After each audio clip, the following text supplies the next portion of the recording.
तब सुखदेव जी कहने लगे महाराज ये भी बताइए कि भागवत की रचना कैसे हुई, कब हुई और कहाँ हुई।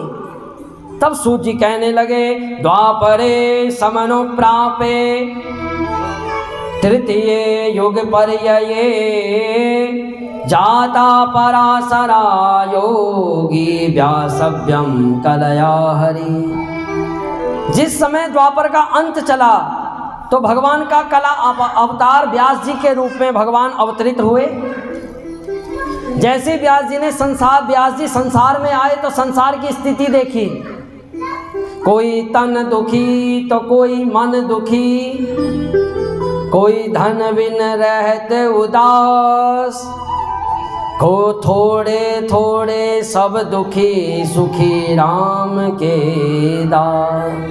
व्यास जी ने दिव्य दृष्टि से देखा कि भाई इंसान किसी न किसी रूप में दुखी है, तो इनकी दुख की निवृत्ति कैसे हो। तो वेद व्यास जी ने वेद के 4 विभाग कर लिए। 4 विभाग ऋग्वेद, यजुर्वेद, सामवेद, अथर्ववेद। परंतु जैसे वो 4 विभाग हुए तब भी इंसान पढ़ने के लिए उनको तैयार नहीं हुआ। पूछा कि व्यास ने कि भाई क्यों नहीं पढ़ रहे तुम। कहा महाराज ये तो पढ़ने में बहुत कठिन है। तो तब व्यास जी को लगा तो पंचम वेद महाभारत की रचना करी गई। जब व्यास जी ने उस महाभारत की रचना हुई तो व्यास जी ने कहा भाई भक्तों इसको पढ़ के देखो, तुम्हारा शायद इससे कल्याण हो जाए। तो कहा नहीं नहीं महाराज ये भी बहुत बड़ा ग्रंथ है, बहुत बड़ा ग्रंथ है, ये भी हमारे बस का नहीं है। अब देखो ना कितने हमारे अंदर भ्रांतियां हैं। एक माता को बोला कि भाई माता जरा भागवत महाभारत भी सुन लिया करो। नहीं पंडित जी महाभारत सुनेंगे तो घर के अंदर महाभारत हो जाएगा। देख कितनी मतलब बहुत दुख भी लगता है मुझे, बिना बात से अपने ज्ञान थोपना है। किसी को कह दो कि भाई भागवत महाभारत सुन लिया करो, क्योंकि सनातन का मूल है वो श्रीमद् महाभारत है। सारे प्रश्नों का उत्तर उस महाभारत में है। परंतु एक माता के कहने से 10 माताओं ने उस महाभारत को छोड़ दिया। कहा पंडित जी महाभारत पढ़ेंगे ना तो घर के अंदर महाभारत हो जाएगी। ऐसी ऐसी भ्रांतियां हैं, है ना। तो इसलिए महाभारत की रचना हुई तब भी व्यास जी के अंदर शांति नहीं आई। फिर 17 पुराण लिख डाले व्यास ने, एक एक करके 17 पुराण लिख डाले। पर 17 पुराणों के बाद भी व्यास जी को शांति नहीं आई। खिन्न मन बैठे हुए थे बद्री विशाल से ऊपर सम्यक प्रास आश्रम में। अचानक पीछे से आवाज आई नारायण श्रीमन नारायण नारायण नारायण नारायण। बोलो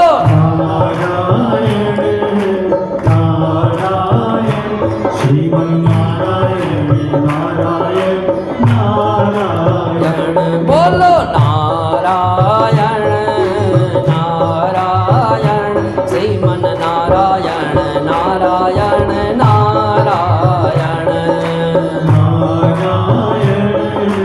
नारायण श्रीमन नारायण नारायण नारायण। बोलो लक्ष्मी नारायण भगवान की जय। नारायण की स्वनी धनी शब्द सुनाई दिया तो पीछे मुड़ करके देखा वेद व्यास जी ने, तो पीछे नारद जी नारायण नारायण करते हुए प्रकट हो गए। बोलो नारायण नारद जी महाराज की। नारद जी आए तो नारद जी ने कहा भाई व्यास जी महाराज तुम खिन्न मन क्यों बैठे, भाई तुम उदास होकर के क्यों बैठे हो।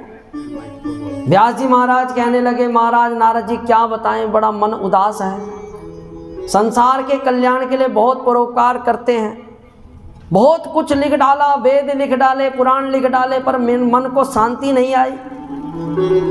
फिर भी लोग अपने उस दुष्ट प्रकृति से परे नहीं हो पा रहे। नारद जी कहने लगे कि व्यास जी हम बताएं क्यों नहीं हुआ। कहा महाराज इसी के लिए तो प्रश्न कर रहा हूं। नारद जी कहने लगे व्यास जी महाराज अभी तक जो तुमने लिखा है ना उसमें तुमने अपनी सिर्फ विशेषता बताई है कि तुम ये उपाय कर लोगे तो ऐसा होगा, ये उपाय कर लोगे तो ऐसा होगा। बच्चा पढ़ने में नहीं होगा तो बेलपत्र भोलेनाथ को चढ़ा दो तो बच्चा पढ़ने में बहुत विद्वान हो जाएगा। बोलो राधे राधे। काम नहीं चलेगा तो साहब ये माला बना लो तो ऐसा हो जाएगा। वो कथा चलती है तो साहब माताओं ने तो बिल्कुल लाइन ही लाइन लगा रखी। बोलो राधे राधे। तो सब ग्रंथों में व्यास जी महाराज आपने उपाय ही उपाय बताए, पर अभी तक आपने कोई ऐसा ग्रंथ निर्मित नहीं किया जिसमें भगवान के नाम का प्रचार प्रसार हो।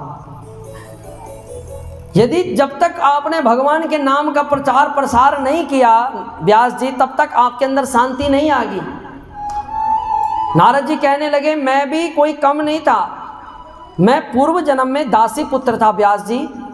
मेरी माँ दासी थी और मैं दासी के घर में जन्म हुआ, मैं दासी पुत्र बन गया। मेरी माँ लोगों के घर में झाड़ू पोछा मारती थी तो मैं भी साथ साथ में जाता। भाग्य से एक दिन मेरी माता को ब्राह्मण के घर में काम करने का अवसर मिल गया। ब्राह्मण ने मेरी माता को काम करते देखा तो ब्राह्मण ने कहा वाह बहन, आपके तो कार्य में बड़ी सफाई है, तो आप हमारे घर की सेवा लेनी प्रारंभ कर दो। तो मेरी माता ने कहा जरूर महाराज, ब्राह्मण देवता लेंगे। तो मैं भी माता के साथ जाता और ब्राह्मण के घर की सेवा करता। ब्राह्मण के घर में बहुत पूजा पाठ होता था व्यास जी, बहुत यज्ञ अनुष्ठान होते थे। चतुर्मास आया, चतुर्मास आते ही ब्राह्मण के घर में धीरे धीरे संत आने लग गए। पूरा चतुर्मास संतों ने ब्राह्मण के घर में व्यतीत किया। तो ब्राह्मण ने कहा कि बहन आपने इन संतों की सेवा करनी है।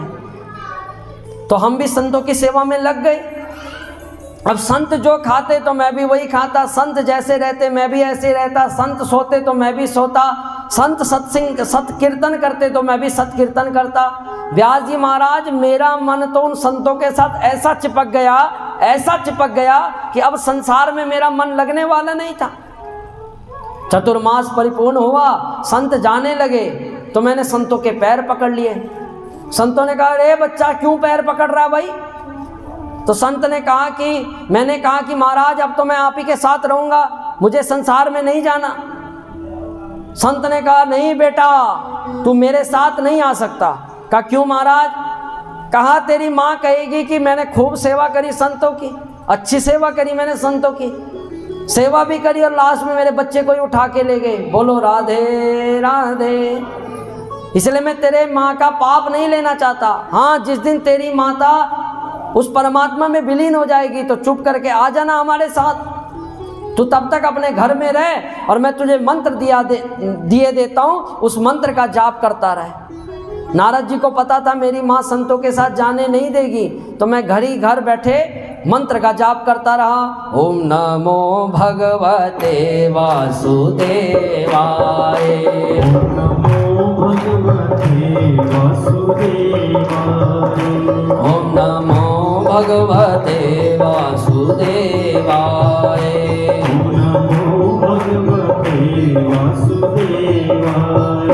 ओम नमो भगवते वासुदेवाय, ओम नमो भगवते वासुदेवाय, ओम नमो भगवते वासुदेवाय, ओम नमो भगवते वासुदेवाय।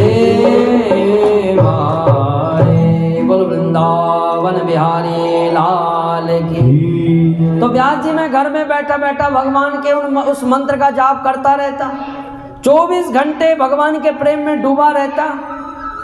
मेरे अन्य बालकों की तरह संसार में मन नहीं लगता था, सदा हरि भजन में मन का डूबा रहना। पर जब मेरी माँ ने देखा कि ये बच्चा पढ़ाई कर नहीं रहा, खेल कुछ नहीं रहा, निरंतर सिर्फ मंत्र जप रहा है, तो मेरी माता को डर लग गया कि कहीं मेरा बच्चा बाबा ना बन जाए। हर माता को यही डर लगा रहता है, चोर बन गया कोई दिक्कत नहीं, डकैत बन गया कोई दिक्कत नहीं, पर कहीं बाबा ना बन जाए। इसलिए मंदिर में बहुत बार आती हैं, पर धन्य है वो माताएं जो भेज देती हैं मंदिर। यदि मंदिर में ज़्यादा देर रहने लग जाए बच्चा तो कहने लग जाती है बेटा ज़्यादा मत रह, कहीं तुझे यहाँ का भगवान, फिर पढ़ाई कैसे होगी।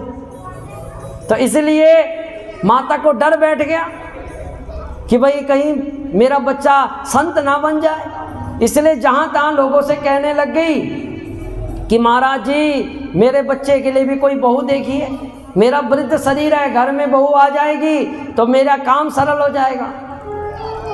अब मैं नारद जी कहने लगे, नारद जी कहते हैं कि भाई जब मैंने ये बात सुनी अपनी माँ के मुंह से तो मेरी धड़कन और तेज हो गई, क्योंकि मैं तो इंतजार में था कब मेरी माता भगवान के उस धाम में जाए और कब मैं संतों की शरण में जाऊं। अब कहीं माता जी गई नहीं, अब मैं पहले माता जी का इंतजार करूं जाने का, फिर कहीं देवी जी आ जाए और देवी जी के इंतजार में मेरा ही इंतजार ना हो जाए। बोलो राधे राधे। क्योंकि परम संतों की कथा है तो परम संतों की कथा में ये बातें होती रहेंगी। तो महाराज मैं बड़ा दुखी रहता था, पर एक दिन भगवान ने मेरे ऊपर कृपा करी। मेरी माँ गाय को चारा डालने गई, जंगल में लकड़ियां बीनने चारा लेने गई तो रास्ते में सांप था, सांप के ऊपर पैर पड़ा, सांप ने डसा और मेरी माता गोविंदाय नमो नमः। मैं साहब फिर भी माला जप रहा है, ओम नमो भगवते वासुदेवाय, ओम नमो भगवते वासुदेवाय। अब जपते साहब जब मेरे सामने ये कोई आया, अरे नारा, अरे भैया तू माला जप रहे, तेरी माँ मर गई। हम अंदर से मेरा मन बड़ा प्रसन्न हुआ। नारद जी कह रहे हैं कि वाह माता मर गई, पर संसार की नजरों में रोना पड़ता, इसलिए मैं जोर जोर से आंसू बहाने लग गया, जैसे लोग बहाते हैं जोर जोर से आंसू साहब, आवाज ही आवाज आती है। मैंने भी माँ का अंत्येष्टि क्रिया करी और जिस दिशा में वो संत गए थे मैं भी साहब उसी दिशा में चलने लग गया। जाता जाता जाता अनुग्रहम मन्यमानम प्रतिष्ठाप्यम दिशमुत्तरम श्रात्वा पीत्वा हृदय नद्या उपस्पृष्टो गताश्रम। उस दिशा की तरफ चलता चलता चलता एक सरोवर आ गया मार्ग में। सरोवर पे मैंने जल पिया, ग्रहण किया, जल ग्रहण किया, स्नान किया और वहीं पर एक बट वृक्ष लगा था। बट वृक्ष के नीचे बैठ करके सोचने लगा कि मेरे पास कुछ समय है विश्राम का, तो भगवान का नाम जपना प्रारंभ कर दूं। जैसे नाम जपते जपते जपते जपते जपते वह स्थान इतना पवित्र था माताओं कि अगले ही क्षण मेरे सामने उस भगवान की दिव्य सलोनी छवि प्रकट हो गई। उस झांकी को देख देख करके मेरे अंदर आनंद का पारावार नहीं रहा। मैंने सोचा कि मेरी सफलता, मेरा साधन सफल हो गया, मेरी तपस्या सफल हो गई। बस मैं तो जय राम जय राम जय राम करता हुआ आनंद में मग्न हो गया। अगले ही क्षण वह छवि जो मेरे हृदय के अंदर बन रही थी वो एकदम गायब हो गई। महाराज मैं तो घबराया, मैं तो फटफटाने लगा। मेरी तो स्थिति ऐसी हो गई जैसे किसी पानी प्यासे को पानी देते हैं और आधे में वो गिलास छीन ले तो जैसे वो फड़फड़ाने लगता है, ऐसी स्थिति मेरी होने लग गई। मैं रोने लगा, चिल्लाने लगा, हे भगवान ये भगवान कहाँ गए। अकस्मात आकाशवाणी हुई, अविपक्व कसायानाम दुर्दर्शो कुयोगिनाम। आकाशवाणी कहती है नारद जी तुम अभी अविपक्व हो, अभी पके नहीं हो, अभी तुम्हारा वो जो भगवान रूपी जो तपस्या का फल है वो पका नहीं है। नारद जी कहते हैं महाराज जब अभी पके नहीं थे तो आपने ये छवि मुझे दिखाई क्यों। तो भगवान कहते हैं कि बेटा मैंने ये छवि इसलिए तुझे दिखाई कि तू अभी बालक है, तू अभी बच्चा है। कहीं तेरी बुद्धि में ये बात बैठ नहीं जाती, कहीं तेरी बुद्धि में ये बात ना हो या तेरे मुंह से ये बात ना निकले कि कहीं बाबा मुझे पागल बना के तो नहीं चले गए। अरे मैंने तो भगवान के लिए मैं इतना भटक रहा हूँ, भगवान कहीं होते भी हैं कि नहीं है, इसलिए मैंने तुझे अपनी रूप रस की चटनी चखाई है। बेटे अभी तो तुझे सिर्फ इतना ही आनंद आया है और जब तू मेरे में विलग्न हो जाएगा, मेरे में लीन हो जाएगा तो तुझे आनंद ही आनंद आएगा। नारद जी ने बोला प्रभु तो कब वो आनंद आएगा। तो भगवान कहने लगे कि नारद जी मैं अभी अपना दर्शन नहीं दूंगा, इस जन्म में तुझे दर्शन नहीं होगा, अगले जन्म में तुझे दर्शन मिलेगा। बोलो राधे राधे। अब नारद जी प्रसन्न हो गए कि वाह प्रभु। बड़ा धैर्य रखते हुए नारद जी ने कहा प्रभु चलो कोई बात नहीं, इस जन्म में ना मिले पर अगले जन्म में तो मिल जाओगे। कहा पक्का। तब तो भगवान के ध्यान में निमग्न रहते हुए नारद जी अपना जीवन यापन करने लगे। थोड़े समय में प्रलय आया और प्रलय आते ही सारा संसार भगवान के उदर में प्रविष्ट हो गया।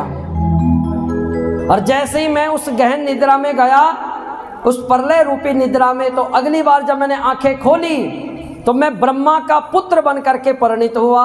बोलो वृंदावन बिहारी लाल की जय। अब देखो माताओं, नारद जी क्या कहते हैं कि मैं दासी पुत्र था और भगवान के नाम के चमत्कार ने देखो मुझे ब्रह्मा का पुत्र बना दिया। किसका पुत्र बनाया? ब्रह्मा का पुत्र। तो भगवान क्या कहते हैं? भगवान कहते हैं कि वही मेरे नाम का चमत्कार है, ये मेरे नाम का चमत्कार। नारद जी कहते हैं इसलिए व्यास जी महाराज तुम भी भगवान का नाम अर्चन बंदन करो, अर्चन बंदन करो। और जब पूर्ण दिल से तुम भगवान का नाम अर्चन बंदन करोगे तो तुम्हारे अंदर का भी जो तुम्हारे अंदर के भी जो संदेह हैं वो समाप्त हो जाएंगे। एव दत्तामिमां वीणा स्वर ब्रह्म विभूषितां मूर्छयित्वा हरिकथा गायमानश्चराम्यहम्। बोल वृंदावन बिहारी। इसलिए नारद जी व्यास जी को समझाने लगे, नारद जी जब तक आपने भगवान का नाम सुमिरन नहीं किया, जब तक आपके मुखार बिंद से ये भगवान के नाम की व्याख्या नहीं हुई, तब तक आपके अंदर आनंद नहीं आ सकता। अब तो व्यास जी के अंदर वह बात बैठी। ये बात कहते हुए नारद जी अंतर ध्यान हो गए और व्यास जी महाराज ने तुरंत बद्रीनाथपुरी में ही तुरंत सम्यक प्रास आश्रम, सम्यक बद्रीनाथ कोई गया होगा, बद्री विशाल कोई गया होगा तो बद्री विशाल से आगे भीम पुल है, भीम पुल के बाद इंसान वो व्यास जी महाराज बैठे हुए हैं, तुरंत सम्यक प्रास आश्रम से नीचे उतरे, सरस्वती नदी में स्नान किया और स्नान करते हुए तुरंत अपने आसन पर बैठे और आसन पर बैठते ही भगवान के नाम की भागीरथी हृदय में प्रकट होने लगी। व्यास जी गाते गए और गणेश जी लिखते गए। लिखते लिखते लिखते लिखते श्रीमद् भागवत रूपी ये महान ग्रंथ निर्मित हो गया। बोलो भागवत भगवान की जय। परमहंसों की ये संहिता प्रकट हो गई